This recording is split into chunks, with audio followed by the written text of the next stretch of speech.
അലക്സിയുടെ car മാത്രമല്ല, അലക്സിയുടെ car വിനയന്റെ ബൈക്കിനെ പിന്തുടരുകയും ചെയ്തിരുന്നു. ശരിയാ, അവൻ എന്റെ കാറിന്റെ മുന്നിലുണ്ടായിരുന്നു. പക്ഷേ ഞങ്ങൾ തമ്മിൽ പിണങ്ങി നിൽക്കുന്നതുകൊണ്ട് ഞാൻ അവനെ കൂടുതൽ ശ്രദ്ധിക്കാൻ പോയില്ല. ജംഗ്ഷൻ എത്തിയപ്പോ ഞാൻ എന്റെ വഴിയിലൂടെ കാറുമായിട്ട് ഇങ്ങ് പോന്നു.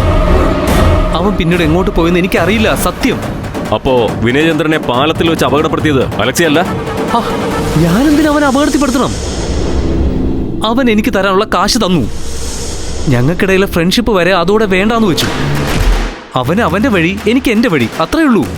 പക്ഷേ ഇന്നലെ രാത്രി രണ്ടുപേരും ഒരേ വഴിയിലുണ്ടായിരുന്നു.